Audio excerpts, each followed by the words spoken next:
우리가 지금 계속 골로새서 말씀을 보고 있습니다. 골로새서 3장부터는 예수님을 믿는 그리스도인들이 이 세상을 살아갈 때 어떻게 살아가야 되는가, 이 땅을 살아갈 때 어떻게 살아가야 되는가, 거기에 대해서 말하고 있고, 우리가 지난주에 보았던 1절부터 4절까지 말씀에서는 그 핵심적인 원리, 그 내용에 대해서 말했습니다. 우리 2절 말씀에 이런 말씀이 있었습니다. 위의 것을 생각하고 땅의 것을 생각하지 말라. 그러니까 위의 것을 찾고 위의 것을 생각하라. 이것이 가장 핵심적인 그러한 원리였습니다. 그리고 오늘 이어지는 내용을 보게 되면 어떤 면에서는 뭔가를 하지 말라 이런 내용들이 이제 나오게 되는데, 우리 5절 말씀 우리 함께 합독하도록 하겠습니다. 그러므로 땅에 있는 지체를 죽이라. 곧 음란과 부정과 사욕과 악한 정욕과 탐심이니 탐심은 우상 숭배니라. 아멘. 땅에 있는 지체를 죽이라. 좀 표현이 과격한 것 같죠? 땅에 있는 지체를 죽이라. 근데 성경에서 이런 표현들이 사실은 종종 나옵니다. 땅에 있는 지체를 죽이라. 그러면 땅에 있는 지체를 죽이라, 이 표현이 사실은 좀 이렇게 심각하게 보일지는 몰라도 우리 몸 안에 그런 게 생기면 안 되는데 악성 종양, 암덩어리가 있기도 하죠. 근데 사실 그거보다 이 땅의 지체라고 하는 것이 훨씬 더, 육체의 죄라고 하는 것이 훨씬 더 사실은 심각합니다. 사실 이 암덩어리는 우리의 육신의 생명을 앗아가는 것이지만, 이 우리 육신의 죄는 우리의 영혼을 파멸로 이끌기 때문에 훨씬 더 사실은 심각한 내용입니다. 그리고 이와 같은 죄는 하나님의 진노를 피할 수 없다라고 바울이 분명하게 이야기하고 있습니다. 하나님이 진노 가운데 있습니다. 그러면 여기에서 땅의 지체가 뭐냐? 땅에 있는 지체, 땅의 것이 뭐냐? 음란과 부정, 사욕과 악한 정욕, 그리고 탐심, 이렇게 얘기합니다. 음란과 부정, 성적 타락을 말하는 것이죠. 부정하다, 결혼 이외에 그러한 어떤 모든 성관계가 다 이 부정에 해당이 됩니다. 이 당시에 보게 되면 이 이방신을 섬기는 사제들과 여사제들과 아주 음란한 것이 굉장히 판을 치고 있었던 그러한 사회적 배경이 있습니다. 그러니까 지금 바울이 그런 걸 지적하고 있는 겁니다. 그러한 음란과 그러한 부정, 이런 것을 죽이라라고 말하고 있는 것이고, 악한 사욕과 악한 정욕, 또 절제 없는 그러한 쾌락주의를 말하는데 이런 것도 죽이라, 이렇게 말합니다. 이 당시에 광범하게 퍼져 있었던 이 헬레니즘 문화 속에서 있었던 그 영지주의, 이 육체라고 하는 것은 그냥 영혼이 중요한 거다 보니까 양극단으로 나타나게 되는데, 그냥 몸은 어차피 더러운 것이고 별로 소용없는 것이니까 마음껏 이 육체가 죄를 저질러도 된다, 이런 쪽으로 하는 쾌락주의가 있는 걸 하면, 금욕주의는 반대로 영혼이 중요한 것이고 육체는 아무것도 아니니까 여러 가지 고행, 이런 금욕주의 이쪽으로 치닫게 되는 것이죠. 다 이게 영지주의의 영향입니다. 그리고 생각보다 오늘날에도 이와 같은 영향들이 여전히 많이 영향을 미치고 있는 것을 볼 수가 있습니다. 근데 보면 이와 같은 음란과 부정, 이런 성적 타락에 대해서 경고하고 있는데 굉장히 이것이 집요합니다. 집요해요. 창세기 말씀 보게 되면 이 형들에게 팔려서 애굽으로 갔었던 그 요셉 이야기가 나오는데, 그 요셉이 갔었던 보디발의 집에 있었던 그 아내가 요셉을 유혹하는데 어떻게 유혹했는지가 창세기 39장 10절에 이렇게 나와 있습니다. 여인이 날마다 요셉에게 청하였으나, 날마다 청했습니다. 요셉이 듣지 아니하여 동침하지 아니할 뿐더러 함께 있지도 아니하니라. 그러니까 유혹이라고 하는 것은 굉장히 끈질깁니다. 날마다. 근데 요셉이 했던 것은 뭐냐면 그것을 거절할 뿐만 아니라 함께 있지도 않은 겁니다. 그래서 이 유혹과 관련해서 우리가 취해야 될 자세는 뭐냐면 피하는 겁니다. 피하는 것. 유혹은 피하는 겁니다. 유혹은 맞서 싸울 대상이 아니고요, 유혹은 피하는 겁니다. 이스라엘 역사 속에서 왕들 가운데 그 유대인들이 가장 존경하는 왕이 다윗 왕인데, 하나님 앞에서도 잘했다 칭찬됐지만 그럼에도 불구하고 이 다윗이 심각하게 저지른 죄악이 있지 않습니까? 그것이 밧세바를 범한 사건입니다. 사무엘하 11장 2절에 보면 그 시작을 이렇게 말합니다. 저녁 때에 다윗이 그의 침상에서 일어나 왕궁 옥상에서 거닐다가 그곳에서 보니 한 여인이 목욕을 하는데 심히 아름다워 보이는지라. 본 겁니다. 밖에서 목욕한 그 여인도 잘못이겠지만 그 여인을 주목하여 바라본 이 다윗이 거기에서 걸려들었습니다. 그 여인이 목욕하네? 그러면 빨리 피하고 안 봐야 되는데 그게 아니라 아름다운 여인이라는 것을 주목하여 본 겁니다.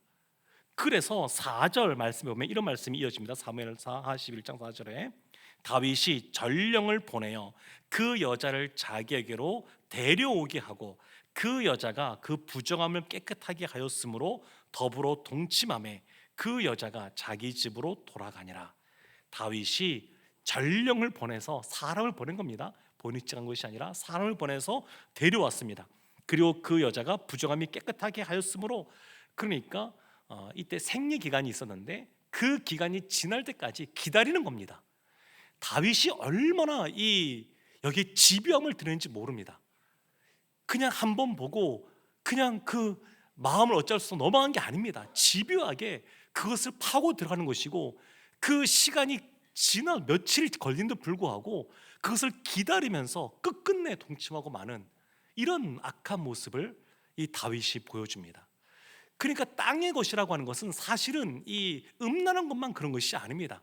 정욕도 그렇고 탐심도 그렇고 이것이 곧 우상 숭배라고 말하는데 굉장히 집요합니다. 이런 것들은 피해야 됩니다. 유혹은 피해야 됩니다. 그것이 땅에 있는 지체, 땅의 것들을 죽이는 모습이라고 말할 수가 있습니다. 6절 말씀에 이런 말씀이 이어집니다. 이것들로 말미암아, 이것들은 땅에 있는 지체 등 땅에 있는 것들이죠. 그 음란과 부정, 사욕과 악한 정욕, 탐심하는 건데 이것들로 말미암아 하나님의 진노가 임하느니라. 하나님의 진노가 임하느니라. 이 임하느니라라는 단어 자체가 동사의 시제가 현재 진행입니다. 현재 진행형. 그러니까 하나님의 진노가 앞으로 임할 것이다가 아닙니다.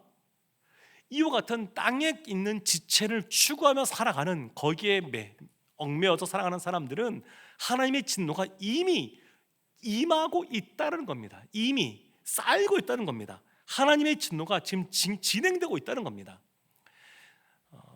죄라고 하는 것에 그 형벌 중에 그것을 이런 식으로 표현할 수 있습니다. 가장 큰 그 형벌은 결국 하나님과의 단절이라고 말할 수 있습니다.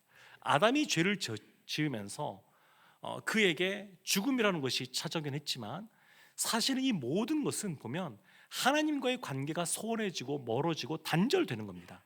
그러니까 이와 같이 음란과 부정에 사로잡혀 있는 것, 사욕과 악한 정욕에 있는 것, 탐심 가운데 거하는 것, 그거 자체가 하나님의 징계입니다. 그것을 못 벗어나고 그 안에 매여서 계속 살아가는 것, 그거 자체가 이미 하나님의 진노가 임했다는 겁니다. 그래서 바울이 이런 것들을 죽이라 이렇게 말합니다.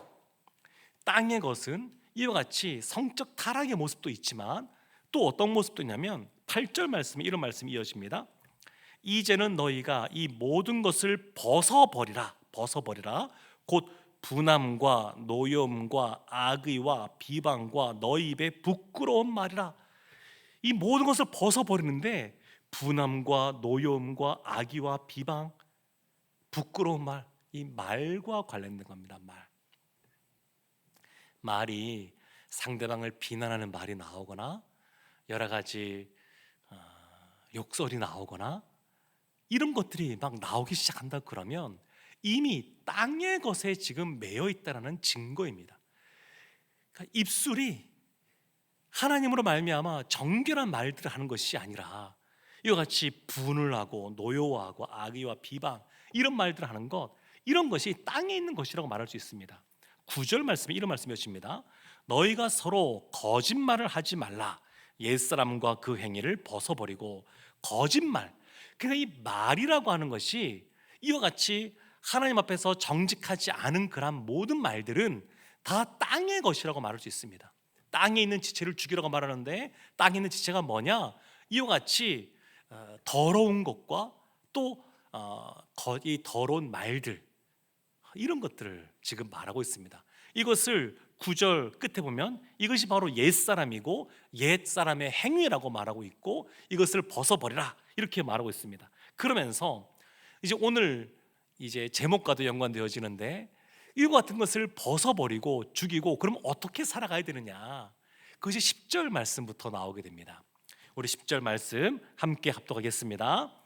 새 사람을 입었으니 이는 자기를 창조하신 이의 형상을 따라 지식에까지 새롭게 하심을 입은 자니라.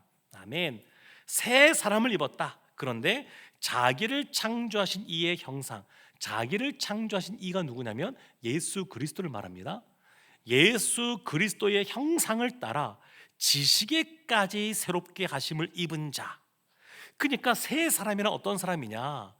그 예수님이 마음에 거하는 사람, 예수님이 새 생명인데 그 새 생명을 소유한 사람, 이런 사람이 새 사람이라고 말할 수 있습니다. 그러니까 자기를 창조하신 이인 형상을 따라 예수 그리스도를 따라 끊임없이 새롭게 되는데, 끊임없이 새롭게 되는 모습이 지식에까지 이르는 겁니다. 지식에까지. 예수 그리스도에서 새 사람은 끊임없이 새로워지는데 그것이 지식에까지 새로워지는 겁니다. 그러니까 예수를 믿는 사람은 삶 속에서 어떤 모습에 살아냐? 늘 새롭게 되니까 활기가 넘치죠. 에너자이저처럼 그런 모습도 있겠죠. 활기가 넘치고 변화가 있고 새로움이 있습니다. 그래서 만약에 우리가 우리 자신을 돌이켜 볼 때 내 안에 더 이상 변화가 느껴지지 않는다, 뭔가 성숙이 느껴지지 않는다, 그러면 내가 진짜 예수님 안에서 새 사람을 입고 있는 사람인가? 사실은 진지하고 심각하게 돌아봐야 됩니다. 예수님 안에 거한 사람, 예수님을 덧입고 있는 사람, 그 사람은 새로워집니다. 지식에까지 새로워집니다. 지식에까지. 여기 보면 새롭게 하심을 입었다라고 말하는데 이것이 또 시제가 현재입니다. 현재. 그러니까 헬라어에서 현재라고 하는 것은 계속해서 반복되고 있다는 그런 뜻이거든요. 그러니까 새로워지는데 한 번 새로워지고 만 것이 아니라 계속해서 예수 그리스도를 따라 계속해서 새로워진다는 겁니다. 계속해서 새 사람이 입는다는 겁니다. 더군다나 새롭게 하심을 입었다, 수동태이죠. 예수 그리스도로 인해서 새롭게 사람이 되었다, 그런 의미를 담고 있습니다. 그러니까 새 사람을 입었다라고 하는 것은 뭐냐면 단순히 그냥 사람이 변했다 이런 의미도 아니고 단순히 인격이 고상해졌다 그런 의미도 아닙니다. 이런 식으로 표현할 수 있습니다. 새 사람을 입었다는 얘기는 그 사람이 이제는 새 인류가 되었다 이렇게 볼 수 있습니다. 새로운 존재가 된 겁니다. 그래서 고린도후서 5장 17절에서 이렇게 말합니다. 바울이 그런즉 누구든지 그리스도 안에 있으면 새로운 피조물이라 이전 것은 지나갔으니 보라 새 것이 되었도다. 새로운 피조물입니다. 새로운 피조물. 그러면 옛사람은 뭐고 새 사람은 뭔가? 지금까지 설명을 이제 해왔습니다만 좀 이렇게 정해볼 수 있습니다. 일반적으로 옛사람 그러면 거듭나기 이전에, 예수를 만나기 이전에, 거듭나기 이전에 우리의 본성이라고 말할 수도 있고, 새 사람은 예수를 만난 이후에, 거듭난 이후에 우리의 바뀐 본성이라고 말할 수도 있습니다만, 바울이 지금 오늘 본문에서 말하는 이 새 사람이라는 것은 조금 더 그거보다는 그 정확한 의미가 있는데 그것은 정체성에 대한 내용입니다. 정체성. 로마서 6장 6절에서 이렇게 바울이 또 말합니다. 우리가 알거니와 우리의 옛사람이 예수와 함께 십자가에 못 박힌 것은 죄의 몸이 죽어 다시는 우리가 죄에게 종노릇하지 아니하려 함이니. 옛사람 말하고 죄의 몸이 죽었다. 그러니까 옛사람의 죄의 몸이죠. 그럼 이 죄의 몸이 뭔가?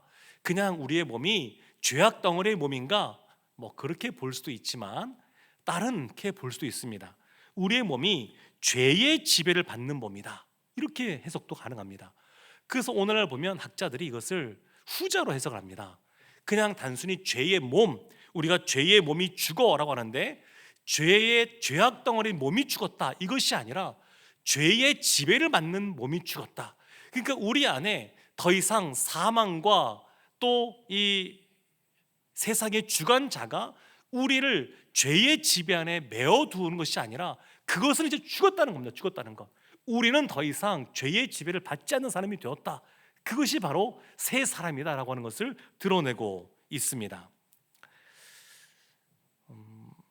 아담이 죄를 지은 이후에 인류 가운데 찾아온 아주 커다란 그러한 장애물 두 개가 있습니다. 하나는 뭐냐면 고난입니다. 고난. 죄의 형벌로서 그들 가운데 이제 사람들에게 땀을 흘려야지만 뭔가를 먹고 살아갈 수 있는 그러한 형벌이 찾아왔습니다. 이와 같이 땀을 흘린다고 말하지만 사실은 그것은 다른 식으로 표현하면 고난이라고 말할 수 있습니다. 그냥 단순히 일하는 것뿐만 아니라 하나님의 형상이 깨어졌기 때문에 그 깨어진 모습 속에서 관계의 어려움도 찾아오고, 그리고 미래에 대한 그런 불확실성 속에서 사람이 두려워하고 또 마음이 평안하지 못하는 그런 모습도 있습니다.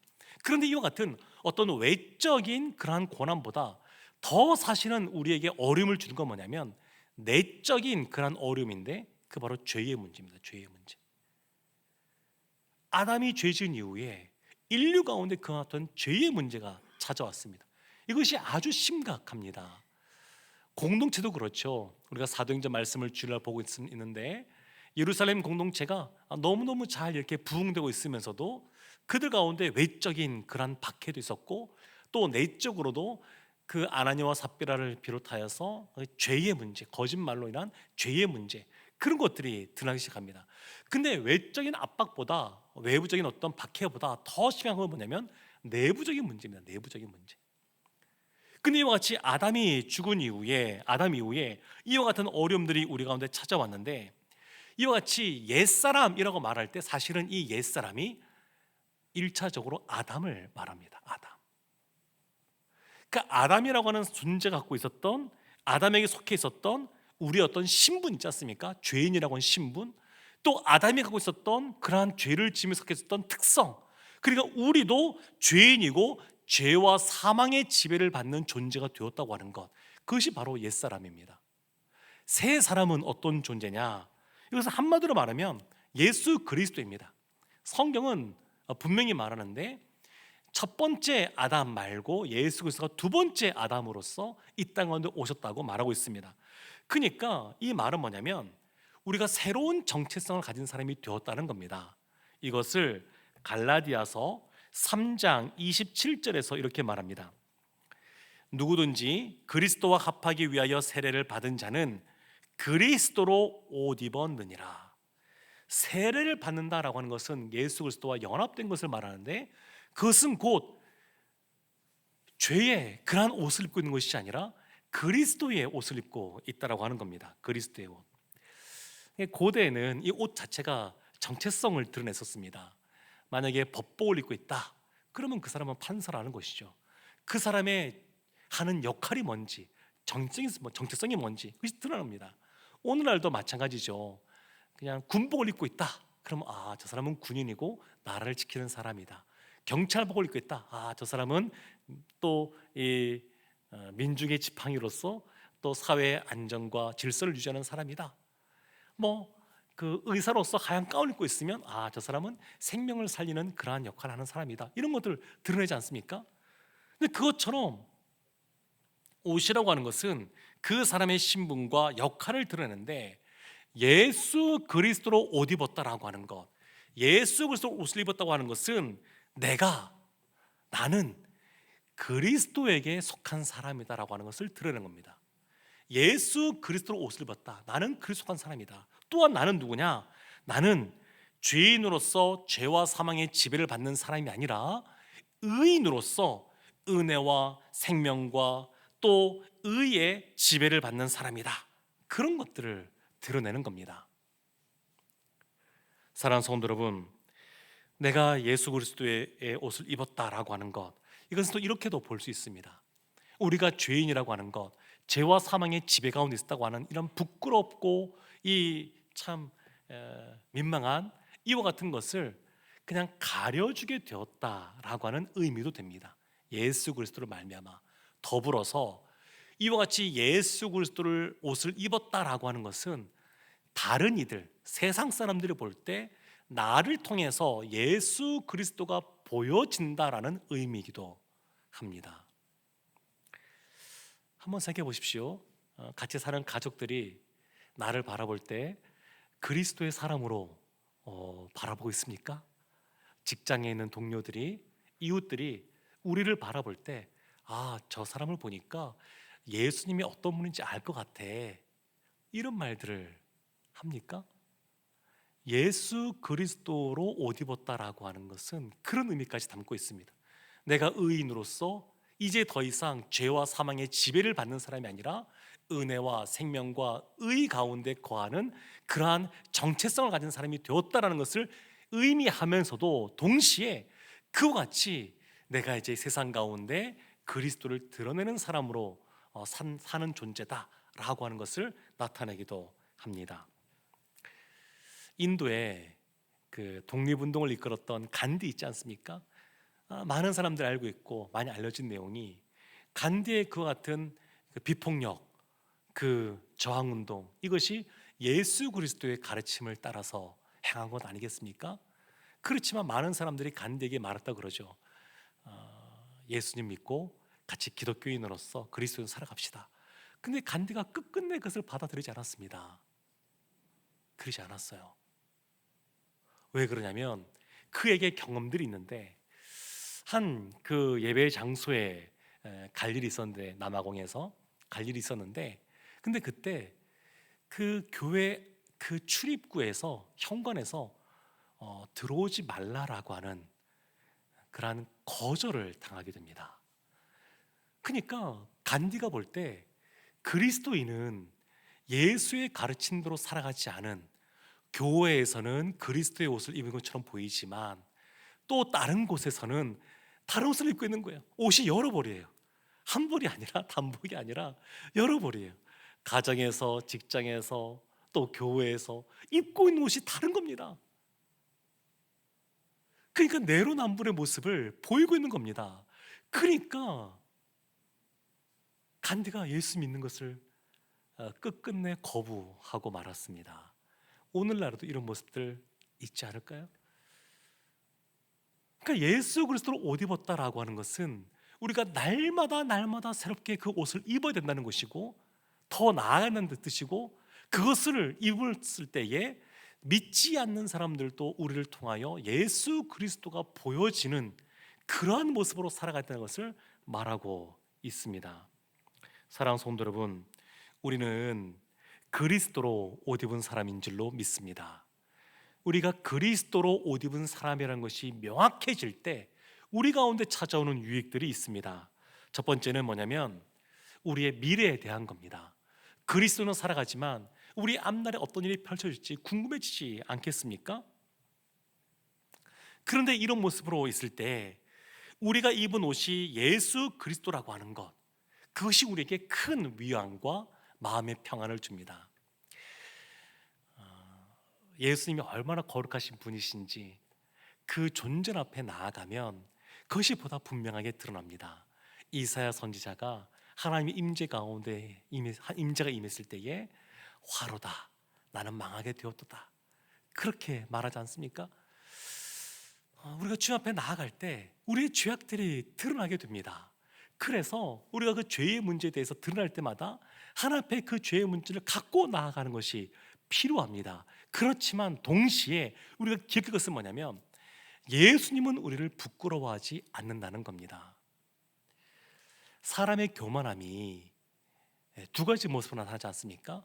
그냥 천상천하 유아독존의 모습으로 그냥 살아가는 모습도 있지만, 자기를 굉장히 부끄러워하고 수치심을 갖고 살아가는 모습도 교만의 모습입니다. 예수 그리스도 안에서 우리가 예수 그리스도의 그러한 옷으로 덮여졌고 우리의 죄의 문제가 씻음 받았다라는 것을 알고 경험했음에도 불구하고 사단이 끊임없이 우리의 죄악의 문제에 대해서 들춰내곤 합니다. 이런 경험이 없으신 분도 계실 수 있죠. 이 중에는 안 계실 것 같긴 합니다만, 이게 양심, 하나님이 우리에게 주신 그 양심이라고는 깨어져 있지만 그 양심이라는 것이 단단하게 굳어서 마치 화인 맞은 모습처럼 강팍한 모습으로 있으면 내가 무슨 죄인이야, 난 그런 것 없어, 이렇게 생각하는 사람도 이 세상에는 있으니까 그런 사람들은 이것을 전혀 이해하지 못하겠지만, 그렇지 않고 하나님의 그 거룩하심 앞에 나아가고 죄의 문제에 대해 씨름하고 그리고 그 문제 갖고 하나님 앞에 또 늘 매달려 있었던 사람들은 이런 마음들을 아마 아실 겁니다. 근데 분명한 것은 하나님은 우리를 부끄러워하지 않으신다는 겁니다. 예수 그리스도를 옷 입었다라고 하는 것, 이것이 그래서 우리 가운데 큰 위안과 평안을 줍니다. 또 로마서 5장 17절에 이런 말씀이 있는데, 우리 로마서 5장 17절 말씀 함께 합독하겠습니다. 한 사람의 범죄로 말미암아 사망이 그 한 사람을 통하여 왕노릇하였은즉 더욱 은혜와 의와 선물을 넘치게 받은 자들은 한 분 예수 그리스도를 통하여 생명 안에서 왕노릇하리로다. 아멘. 예수 그리스도 통하여 은혜와 의의 선물을 받고 생명 안에서 왕노릇하게 된다는 겁니다. 그러니까 예수 그리스도를 옷 입고 있다라고 하는 것, 더 이상 우리가 부끄러워하지 않고 이 세상을 살아갈 수 있다는 것이고, 더불어서 은혜와 의와 생명이 우리 가운데 있다라고 하는 것을 말해주고 있습니다. 사랑하는 성도 여러분, 새 사람을 입으라 라고 할 때 이 말은 현재형입니다.